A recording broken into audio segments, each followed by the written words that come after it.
Right before I step on stage, my body tries to convince me I've made a terrible mistake. It doesn't whisper, it yells at me. Girl, your underwear's twisted. Your costume is riding. There's a run in your pantyhose. It wasn't there 10 minutes ago. My breath gets stuck. Suddenly, I have to pee. My ankles feel unreliable in these sexy heels that I chose with optimism instead of wisdom. The music is already vibrating through the floor. 400 bodies packed into the club, and this club's been open since the 70s. The walls feel warm, sticky with history. I'm about to dance on the same stage that held Led Zeppelin and Jimi Hendrix, which somehow makes this feel both absurd and sacred. And here's the part that gets me every time. I've been rehearsing this number for 5 months. 5 months. And yet, standing in the wings, all I can feel is that everything is wrong. This is normal, I tell my body. This is always part of it. But then I step closer to the edge of the stage, and this doubt hits a threshold. And out of pure desperation, a thought arises, a life raft, a voice that saves me from myself. Girl, you're not here to impress anyone. You're here to share your love of dance. That's it. Then something flickers inside of me. It's like all of my inner resources gather together like a guardian angel who doesn't need credit. I step onto the stage and the audience's cheers hit me like 1,000 of my mother's hugs all at once. Time slows, the music thickens, and then adrenaline. It always happens. I start moving too fast.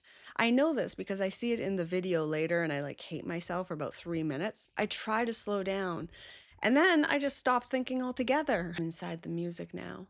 My hips trace slow circles. My shoulders roll back. My chest lifts like I'm being pulled by invisible strings. My body moves without instruction.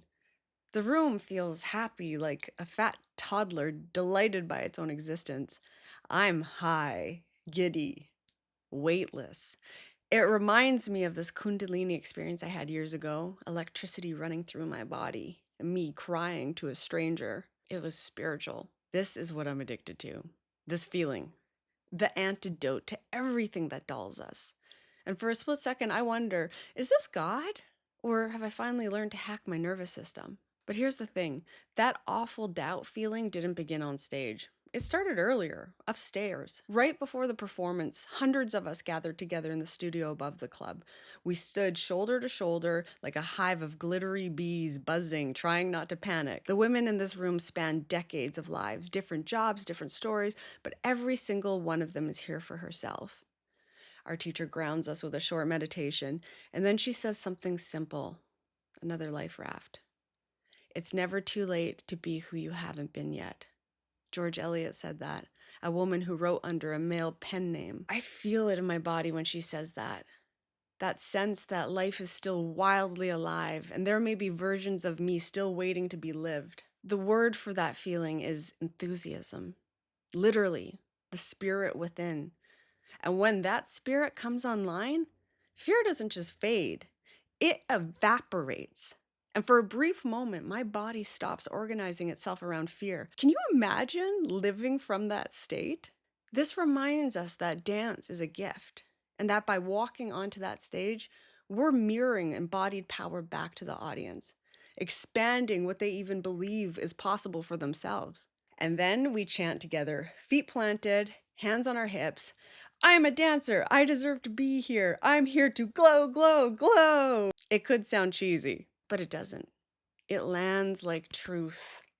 And standing there, about to walk on stage in front of 400 strangers with my underwear twisted and my pantyhose running, I realize something. Choosing to be seen is an act of defiance, and I'm doing it. Terrified.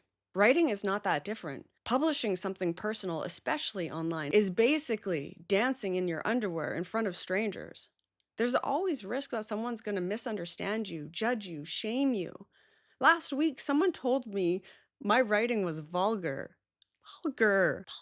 I felt that sting. I looked it up in the dictionary just to remind myself what the word meant. It means tasteless. And then I realized if someone shames you for being vulnerable, that's not about you being too much. It's about the part of them that finds visibility unbearable. Shame is one of the most efficient tools we have for enforcing silence. It rarely comes with threats, just the suggestion that you could tone it down, clean it up, be quieter, be easier. But don't you feel that being quiet is starting to feel pretty heavy? I don't know about you, but I'm feeling something is shifting.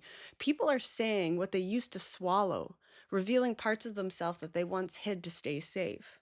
We have stages now, small ones, makeshift ones like this. And when I make art, when I write or dance, I feel myself reaching outward, meeting you there. Being seen and seeing others feels like a meeting, an exchange. One way we remember we're not alone, and it's never too late to be who you haven't been yet. And maybe if we're lucky, we'll be witnessed. Thank you for being my witnesses. I'm Ashley Evans. This is Wannabe Wisdom Diaries. Don't forget to click like and subscribe.